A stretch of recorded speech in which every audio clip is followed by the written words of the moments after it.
സ്നേഹവന്ദനങ്ങൾ പ്രിയമുള്ളവരെ, റോയ് പാസ്റ്റർ നമ്മുടെ കൂടെയുണ്ട്. ഇടയ്ക്കിടയ്ക്ക് റോയ് പാസ്റ്ററെ കൂടെ കിട്ടും. നമുക്കറിയാലോ, ഒരു പ്രാവശ്യം ട്രെയിനിലായിരുന്നു, രണ്ടാമത് എറണാകുളത്ത് ഒരു പാർക്കിൽ വെച്ച് നമ്മൾ ഒന്നിച്ച് കണ്ടു. ആ സമയത്തെല്ലാം കുറച്ച് സമയത്തേക്ക്. പക്ഷേ ഈ പ്രാവശ്യം റോയ് പാസ്റ്റർ കുറച്ച് ദിവസം ഞങ്ങളുടെ കൂടെ ഉണ്ട്. ഞങ്ങളുടെ ചർച്ചിൻ്റെ യൂത്ത് ക്യാമ്പാണ്. മുക്തി മിഷനിൽ വെച്ച്, പൂന മുക്തി മിഷനിൽ വെച്ചാണ് ക്യാമ്പ് നടക്കുന്നത്. നല്ല സന്തോഷമുള്ള സമയങ്ങളാണ്. അതുകൂടെ തന്നെ ഞങ്ങളുടെ ചർച്ചിലും 2 ദിവസം പാസ്റ്റർ ഉണ്ട്. ചുരുക്കി പറഞ്ഞാൽ 4-5 ദിവസം നമ്മൾ ഒരാഴ്ചയോളം ഉണ്ട്. അപ്പോൾ കുറേ വീഡിയോകൾ നമുക്ക് ചെയ്യാനുള്ള സാഹചര്യം ദൈവം ഒരുക്കിയിരിക്കുക. ഇന്നത്തെ രാവിലത്തെ സെഷന് പാസ്റ്റർ ഇസ്രായേലിനെ കുറിച്ച് കുറേ വിവരങ്ങൾ പറഞ്ഞു. അപ്പോൾ എനിക്ക് തോന്നി ആസാദിയുടെ പ്രേക്ഷകരുമായിട്ടത് പങ്കുവെക്കണം. ഒരു ചെറിയ രാജ്യം, ഈ മാപ്പിലൊക്കെ ഉള്ള പൊട്ടുപോലെയുള്ള ഒരു ചെറിയ രാജ്യം, ആ ചെറിയ രാജ്യമാണ് ലോകത്തിലെ ഏറ്റവും പ്രബല ശക്തിയായിട്ട് നിൽക്കുന്നത്. ഇസ്രായേലിലെ പ്രത്യേകതകളെക്കുറിച്ച് പാസ്റ്റർ പറഞ്ഞു. എനിക്ക് തോന്നി പ്രേക്ഷകരുമായിട്ട് അതൊന്ന് പങ്കുവെക്കണം. അതുപോലെ തന്നെ മുക്തി മിഷനെ കുറിച്ച് ഞങ്ങൾക്ക് കുറേ കാര്യങ്ങൾ പറയണം. മുക്തി മിഷൻ നമുക്കറിയാമല്ലോ, വലിയ ചരിത്രമുറങ്ങുന്ന ഒരു മണ്ണാണ്. ഇസ്രായേലിൻ്റെ ചരിത്രം കേൾക്കുന്നതിനൊപ്പം തന്നെ എനിക്ക് മുക്തി മിഷനെ കുറിച്ച് 2 കാര്യങ്ങൾ പറയണമെന്നുള്ള ആഗ്രഹമുണ്ട്. അപ്പോൾ ആദ്യം നമുക്ക് ഇസ്രായേലിൻ്റെ ചരിത്രം കേൾക്കാം. അതെ. കാരണം മുക്തി മിഷൻ്റെ ക്യാമ്പസ് ഞങ്ങൾ ഈ റിട്രീറ്റ് സെൻറ്ററിൻ്റെ ക്യാമ്പസിലാണ്. ഈ ക്യാമ്പസൊക്കെ കാണിച്ചുകൊണ്ട് അത് പറയണമെന്നുള്ള ആഗ്രഹം. അതുകൊണ്ട് ആദ്യം ഇസ്രായേലിൻ്റെ ചരിത്രം നമുക്ക് കേൾക്കാം. ഇച്ചിരി ഡിസ്റ്റർബൻസ് കാണും, കാരണം നമ്മളെ ഈ ചായ പേ ചർച്ച എന്ന് പറഞ്ഞ ഹിന്ദിയിലൊരു പ്രോഗ്രാമുണ്ട്. ഞങ്ങൾ കോഫി കുടിക്കാൻ വേണ്ടി ടീ ബ്രേക്കിൻ്റെ സമയത്ത് വന്നതാണ്. ആ സമയത്താണ് ഈ കാര്യങ്ങൾ ചെയ്യുന്നത്. അതുകൊണ്ട് ചെറിയ ഡിസ്റ്റർബൻസ് നമ്മുടെ ആളുകളൊക്കെ ഇവിടെ ഉണ്ടാകാം. എന്നാലും പാസ്റ്റർക്ക് സംസാരിക്കാം. ഇസ്രായേലിനെ കുറിച്ച് പാസ്റ്റർ പറഞ്ഞ ആ കാര്യങ്ങൾ ക്യാമ്പിൽ പറഞ്ഞു.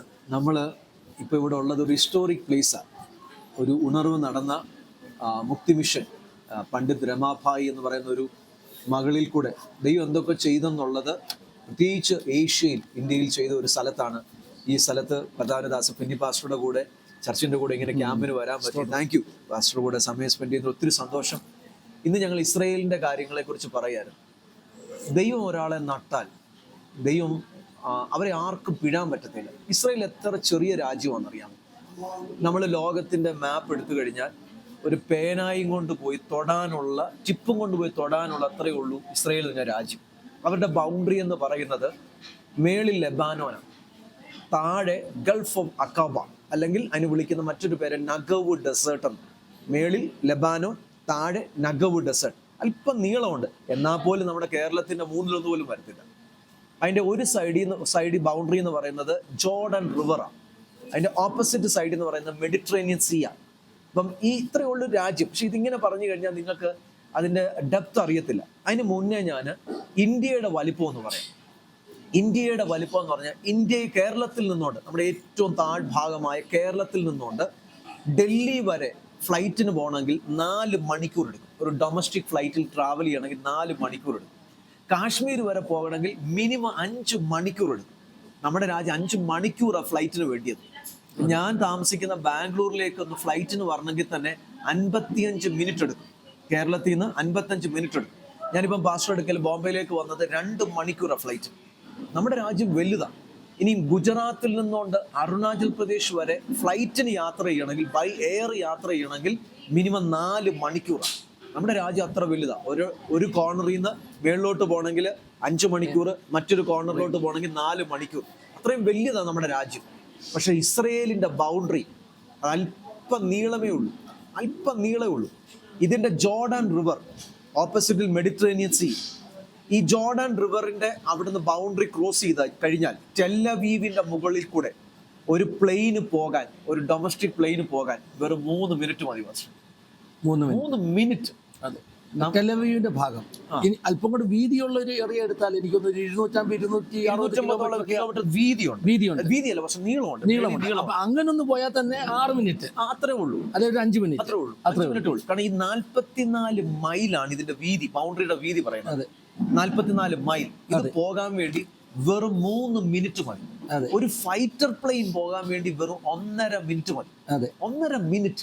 പക്ഷെ ഇവരുടെ ചുറ്റിനും കിടക്കുന്ന എനിമി എന്ന് പറയുന്നത് ഇവരെ എങ്ങനെയെങ്കിലും നശിപ്പിച്ചു കളയാനുള്ള 5 ഇസ്ലാമിക രാജ്യങ്ങളാണ് ഇവരുടെ ചുറ്റിനും കിടക്കുന്നത്. ആ രാജ്യങ്ങൾ തന്നെയാണ് വേൾഡ് ടെററിസത്തിന്റെ ആൾക്കാരെ പാലൂട്ടി വളർത്തുന്നത്. ഹിസ്ബുള്ള, ഹമാസ്, ഹൂത്തി, PLO, പിന്നെ IS, ഇങ്ങനെ തൊട്ട് തുടങ്ങിയുള്ള ഇവരെല്ലാം ലോക ടെററിസത്തിന്റെ കേന്ദ്രങ്ങളാണ്. പല കേന്ദ്രങ്ങളാണ് ആയിട്ടുള്ളവരെ 5 രാജ്യങ്ങൾ. ഇവരുടെ വലിപ്പം എന്ന് പറയുന്നത്, ഇസ്രായേൽ അല്പമേ ഉള്ളൂ. ഇവരുടെ എതിരെ കിടക്കുന്ന 5 ഇസ്ലാമിക രാജ്യങ്ങളുടെ വലിപ്പം എന്ന് പറയുന്നത് ഇസ്രയേലിനെക്കാട്ടിലും 650 ഇരട്ടി വലിപ്പം. പക്ഷെ വലിയൊരു ക്വസ്റ്റ്യനാണ് പക്ഷേ എന്ന് പറഞ്ഞാൽ ഒരു സാധാരണ മനുഷ്യനെ 650 പേര് കൂടി ഒന്നിച്ചടിച്ചാൽ എന്താ സ്ഥിതി എന്നുള്ളത്. പക്ഷെ ഇത് ലാൻഡിന്റെ പൊടി കാണത്തില്ല. അല്ല അതെ, ഇവരുടെ ലാൻഡിന്റെ വലിപ്പമാണ് ഇസ്രയേലിനെക്കാട്ടിലും 650 ഇരട്ടി. ഇവൻ പോപ്പുലേഷൻ വെച്ച് നോക്കിക്കഴിഞ്ഞാൽ ഇവര് ലെസ് ദാൻ 1 crore ഉള്ളൂ. അതെ, ഒരു കോടിയിൽ താഴെയുള്ളൂ. പക്ഷെ മറ്റിടത്തോ മറ്റിടത്ത് 650 അറിയിക്കത്തില്ല. മനുഷ്യന്റെ ഇരട്ടി പറയുമ്പോഴത്തേന് ഇത് ലാൻഡിന്റെ ഇരട്ടിയാ പറഞ്ഞത്.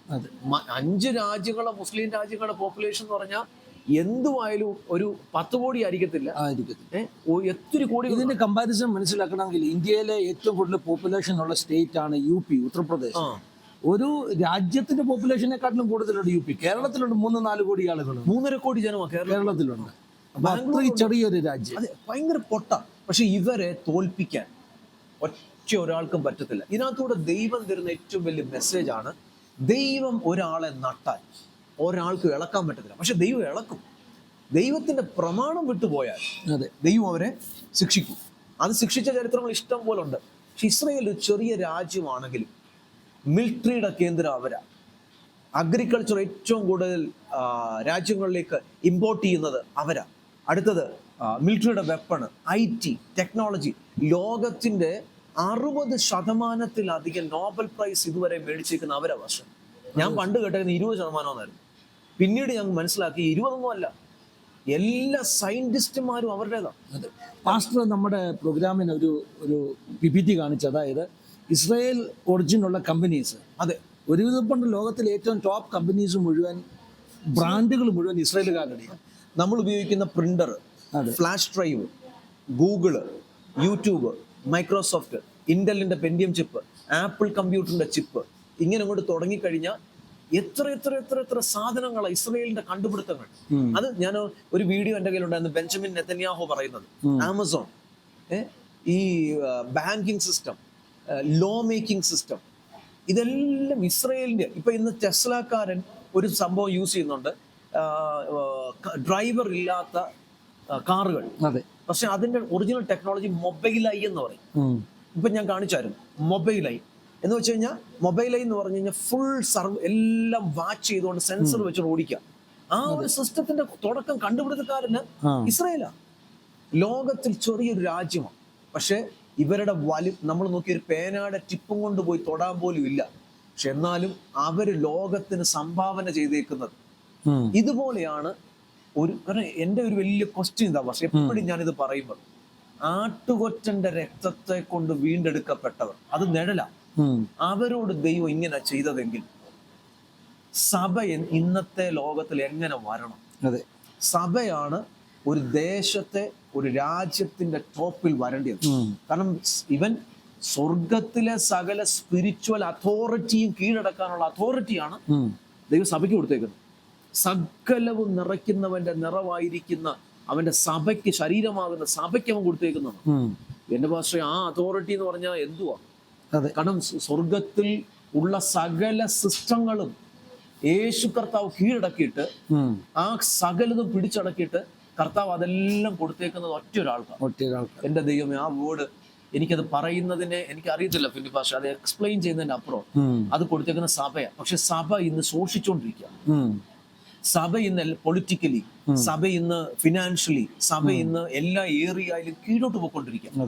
പക്ഷെ ബൈബിൾ പറഞ്ഞേക്കുന്നത് അങ്ങനെ അല്ലെന്നാണ്. ഇസ്രയേൽ സഭയുടെ നേടല. കാരണം ഇസ്രയേലിനെ വീണ്ടെടുത്തത് രക്തം കൊണ്ടാണ്, നമ്മളെയും വീണ്ടെടുത്തത് പൊരുളായിട്ടുള്ള രക്തം കൊണ്ടാണ്. അപ്പം ഇസ്രയേൽ ഒരു അത്ഭുതമാണ്. നമ്മളെല്ലാം ഒരു 3 എപ്പിസോഡ് നമ്മൾ ചെയ്തിട്ടുണ്ട്. 3 എപ്പിസോഡ്. ഫസ്റ്റ് ഇത് പറഞ്ഞപ്പോഴേ, ഈ പർവ്വതങ്ങൾ ജെറുസലേമിനെ ചുറ്റിയിരിക്കുന്നു എന്ന് പറയുന്നൊരു വചനമുണ്ട്. ദൈവം വസിക്കാൻ ആഗ്രഹിക്കുന്ന പർവ്വതത്തെ ഈ പർവ്വതങ്ങൾ ക്രുദ്ധിച്ചു നോക്കുക, ഉറ്റുനോക്കുക. ശരിക്കും ഈ ശക്തിയുള്ള രാജ്യങ്ങൾ, ഇസ്രായേലിന്റെ ചുറ്റുമുള്ള രാജ്യങ്ങളെ കുറിച്ചാണ് ആ വേദപുസ്തകത്തിലെ ആ ഒരു റെഫറൻസ്.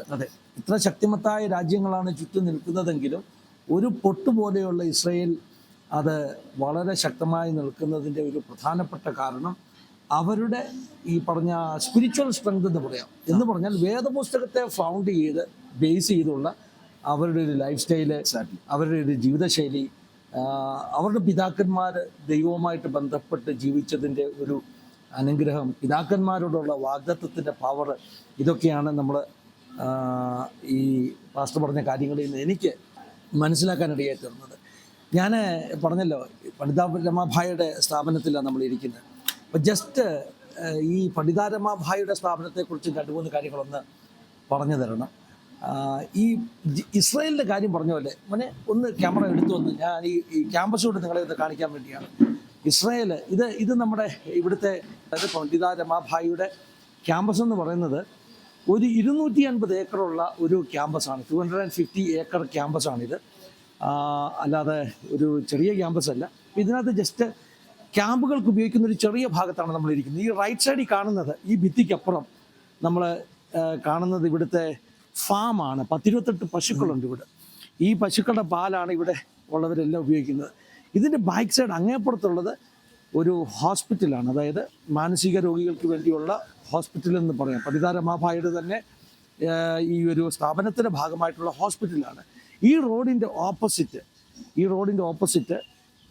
ഇതിൻ്റെ മെയിൻ ക്യാമ്പസാണ്. അതായത് നമ്മൾ കേട്ടിട്ടില്ലേ, പണ്ട് 1905 പരിശുദ്ധാത്മാവിൻ്റെ അഗ്നി ഇറങ്ങിയ ക്യാമ്പസ് എന്ന് പറഞ്ഞാൽ ഇതിൻ്റെ ഓപ്പോസിറ്റാണ്. ഇന്നലെ ഞങ്ങൾ ആ സ്ഥലത്തൊക്കെ പോയി കുറേ സമയം ആ ചാപ്പലിൽ ഇരുന്ന് പ്രാർത്ഥിക്കാനൊക്കെ ഇടയായിട്ടുണ്ട്. ഇവിടെ കൂടെ ഒരു ഫ്ലൈ ഓവർ പോകുന്നുണ്ട്. ഇവിടെ റെയിൽവേ സ്റ്റേഷനാണ്. റെയിൽവേ സ്റ്റേഷൻ്റെ അങ്ങേ ഭാഗത്ത് ക്യാമ്പസിൻ്റെ ബാക്കി ഭാഗം എല്ലാം കൂടി 250 ഏക്കർ എന്ന് പറയുമ്പോൾ സത്യത്തിൽ ഈ റെയിൽവേ സ്റ്റേഷൻ ഇരിക്കുന്നത് ഇവിടുത്തെ പോലീസ് സ്റ്റേഷനാണോ പോസ്റ്റ് ഓഫീസാണോ ഒക്കെ ഈ പണ്ഡിത രമാഭായിയുടെ ഈ ഒരു ലാൻഡിനാണ് ഇരിക്കുന്നത്. അപ്പം ഞങ്ങളുടെ ഇവിടെ താമസിക്കുന്ന ഡോർമെറ്ററീസ് ഒക്കെയാണ് ഇവിടെ സൈഡിലൊക്കെ ആണ്. ഇതൊരു ചാപ്പലാണ്, ഇവിടുത്തെ ഒരു ചാപ്പൽ. മോനെ ചാപ്പലൊന്ന് കാണിച്ചത് എന്തൊക്കെയോ ആളുകളുടെ ഘോഷയാത്ര എന്തോ പോവുകയാണ്. ഇവിടെ ഒരു ഫ്ലൈ ഓവർ ബ്രിഡ്ജ് ഉണ്ട്, അതിൻ്റെ മണ്ടയ്ക്കൂടെ ഘോഷയാത്രയൊക്കെ പോവുകയാണ്. കല്യാണമാണെന്ന് തോന്നുന്നത്, ആരുടെ കല്യാണമാണെന്ന് തോന്നുന്നു. അപ്പോൾ ഞാൻ ഈ ചാപ്പലിൻ്റെ മുമ്പിൽ എത്തിയിട്ട് ഇനിയും സംസാരിക്കും. അതുപോലെ ആ ചാപ്പൽ ഉണ്ടാക്കിയേക്കുന്നത് ക്രോസിന്റെ ഷേപ്പിൽ. അതെ, നമ്മൾ ഗൂഗിളിൽ നോക്കിക്കഴിഞ്ഞാൽ ആ ഒരു പണ്ഡിത രമാഭായിയുടെ ആ ഒരു ചാപ്പൽ, അഗ്നി ഇറങ്ങി എന്ന് പറഞ്ഞ ചാപ്പൽ ഒരു ക്രോസിന്റെ ഷേപ്പിലാണ് അന്ന് അവരെ ഡിസൈൻ ചെയ്തത്. അതിന്റെ കല്ലുകളെ കുറിച്ചും തടികളെ കുറിച്ചും ഒക്കെ ഉള്ള ചരിത്രം ഞങ്ങൾ ഇവിടെ നിന്ന് സംസാരിക്കും. പിന്നെ സ്വല്പം ഈ ചാപ്പലും കൂടെ ആളുകൾ കാണത്തക്കൊണ്ടെന്ന് എടുത്താൽ ദൈവത്തിന്റെ സ്തോത്രം. അപ്പം ഇത് ഇവിടുത്തെ ചാപ്പലാണ്. ഇവിടെ വെച്ചാണ് നമ്മുടെ ക്യാമ്പ് നടക്കുന്നത്. ക്യാമ്പിന്റെ പ്രോഗ്രാം കുഞ്ഞുങ്ങളൊക്കെ അകത്തുണ്ട്. 1905 ലോകവ്യാപകമായിട്ട് ഉണർവ് നടന്ന വർഷമാണ്. 1905 വെയിൽസിലെ ഉണർവുണ്ടാകുന്നത്. 1905 അസൂസ സ്ട്രീറ്റ് ഉണർവുണ്ടാകുന്നത്. പക്ഷേ ഈ സംഭവങ്ങളൊന്നും പരസ്പരം അറിയാതെ ദൈവം ഒരേ വർഷം ലോകത്തിലെ പല ഭാഗങ്ങളെ സ്പർശിക്കുകയായിരുന്നു. അതിനകത്ത് ഏറ്റവും വലിയൊരു സന്തോഷമുള്ളത്, നമ്മുടെ ഇന്ത്യ ദൈവം മറന്നിട്ടില്ല. ആ കാലത്ത് വെയിൽസും അസൂസയും എന്ന് പറഞ്ഞ 2 പാശ്ചാത്യ രാജ്യങ്ങളാണ്. ഒന്ന് UK ഭാഗം, അല്ലെങ്കിൽ ഇംഗ്ലണ്ടിന്റെ ഭാഗമായിട്ട് നിൽക്കുന്ന ഒരു രാജ്യം, ബ്രിട്ടന്റെ ഭാഗമായിട്ട് നിൽക്കുന്ന രാജ്യം, മറ്റേത് അമേരിക്ക. ഇവരൊക്കെ പ്രബുദ്ധതയുള്ളവരാണ്, അല്ലെങ്കിൽ ആ കാലത്ത് അറിവുള്ളവരാണ്, വചനമൊക്കെ ആഴത്തിൽ അറിയാവുന്നവരാണ്. പക്ഷെ ഇന്ത്യ അങ്ങനെ അല്ലായിരുന്നു 1905.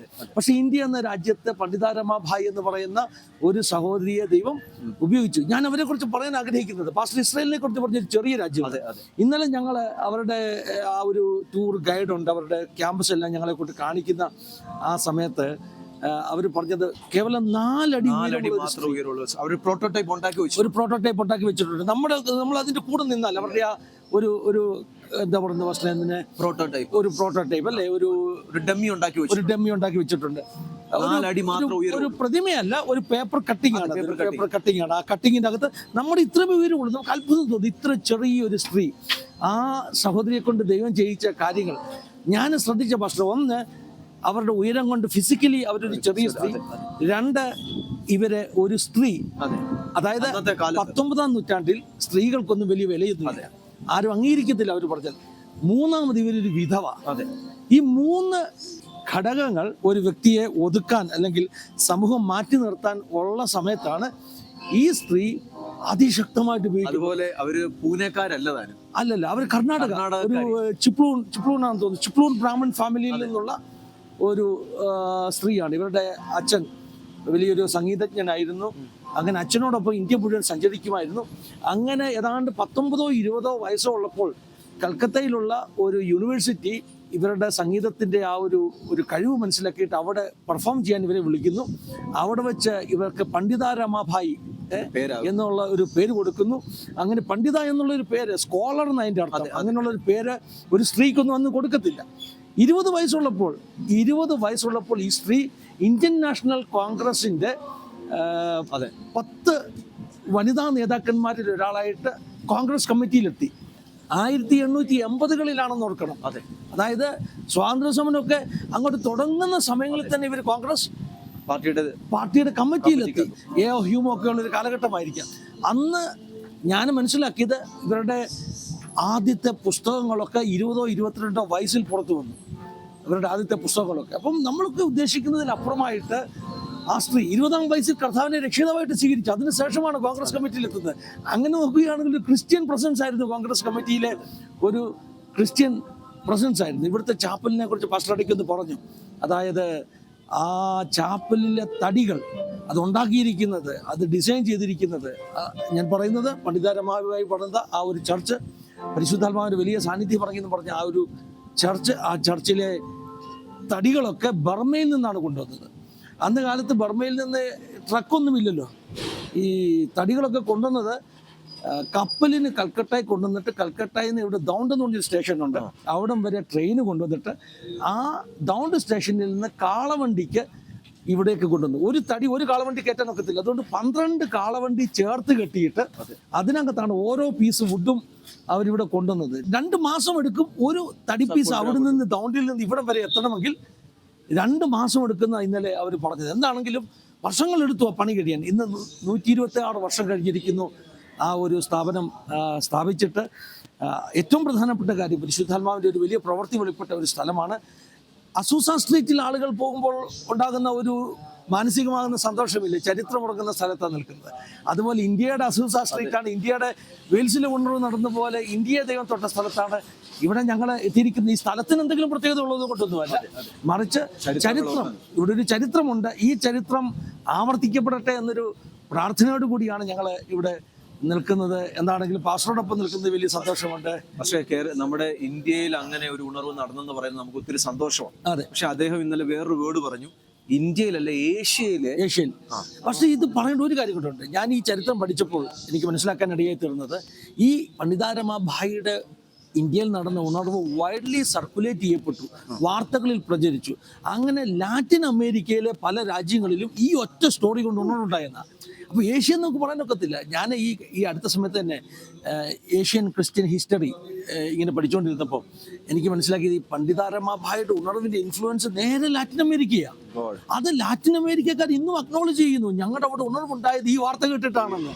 അപ്പൊ കേവലം ഒരു ഏഷ്യ എന്ന് പറയുന്നതിലൊക്കെ ഉപയോഗിച്ചതില്ല. അപ്പോൾ ഈ കാലഘട്ടത്തിൽ ഇതിലൊക്കെ അധികമായിട്ട് ഉപയോഗിക്കാൻ പറ്റും. ഇവിടെ നമ്മൾ പറയേണ്ടത്, അന്ന് ഇന്റർനെറ്റോ പിന്നെ ഈ പറഞ്ഞ പോലെ സംവിധാനം ഒന്നുമില്ലാത്ത സമയത്താണ് ഉണർവ് കത്തിപ്പടർന്നത്.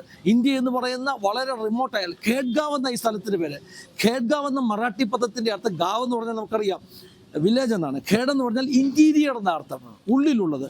അപ്പോൾ അന്ന് ഇത് വളരെ ഇന്റീരിയർ ആയിട്ടുള്ള ഒരു വില്ലേജ് ആയിരുന്നു ഈ ഖേഡ്ഗാവ് എന്ന് പറയുന്ന ഇന്റീരിയർ വില്ലേജ്. പൂന എന്നൊക്കെ നമ്മൾ പറയുന്നെങ്കിലും പൂനെയിൽ നിന്ന് ഒരു 50 കിലോമീറ്റർ ദൂരമായത്. പൂന ടൗണിലൊന്നുമല്ല ഇത്, പൂനെയിൽ നിന്ന് 50 കിലോമീറ്റർ ദൂരെ ഖേഡ്ഗാവ് എന്ന് പറയുന്ന ഇന്നും വില്ലേജായി കിടക്കുന്ന ഒരു സ്ഥലത്താണ് ഈ ഉണർവുണ്ടായത്. ഈ ഖേഡ്ഗാവ് എന്ന് പറയുന്ന, ഖേഡ് എന്ന പദത്തിന്റെ ഇന്റീരിയർ എന്ന അർത്ഥം, അകത്തുള്ള ഒരു സ്ഥലത്ത് നടന്ന ഈ ഉണർവ് ലാറ്റിൻ അമേരിക്ക വരെ സ്പർശിച്ചെങ്കിൽ ഞാൻ വിശ്വസിക്കുന്നു ഇന്നും ഇന്ത്യയുടെ ഗ്രാമങ്ങളിൽ, പട്ടണങ്ങളിൽ ഉണർവുകൾ ഉണ്ടാകട്ടെ. അത് ലോകത്തെ മുഴുവൻ സ്പർശിക്കാൻ ഇടയായിത്തീരട്ടെ. പാശ്ചാത്യരുടെ ഒരു സമയമുണ്ടായിരുന്നു. ഞാൻ പല ദൈവദാസന്മാരിൽ നിന്ന് കേട്ടിട്ടുണ്ട്, പാശ്ചാത്യർ നമ്മുടെ ഇടയിൽ വന്ന സുവിശേഷം പറഞ്ഞു. ഇന്ന് അവരുടെ രാജ്യങ്ങൾ സുവിശേഷത്തിൽ നിന്ന് ദൂരെ പോകുന്നു. So it is India's time to pay back. നമുക്ക് തിരിച്ചു കൊടുക്കേണ്ട സമയമാണ്. വെസ്റ്റിന് ഈസ്റ്റിൽ നിന്ന് അവർ അന്ന് നമുക്ക് തന്നത് അവരുടെ തലമുറയ്ക്കായിട്ട് തിരിച്ചു കൊടുക്കേണ്ട സമയമാണ്. ഒരു ഉണർവിന് വേണ്ടി ഇന്ത്യൻ സുവിശേഷകന്മാരെ ഉപയോഗിക്കട്ടെ. ഇതിനിടയ്ക്ക് ഞാൻ പറയാം, 133 രാജ്യങ്ങൾ സന്ദർശിച്ച ഒരു ദേവദാസിന്റെ വീഡിയോ ഞാൻ കഴിഞ്ഞ ദിവസം നമ്മുടെ ചാനലിൽ ഇട്ടു.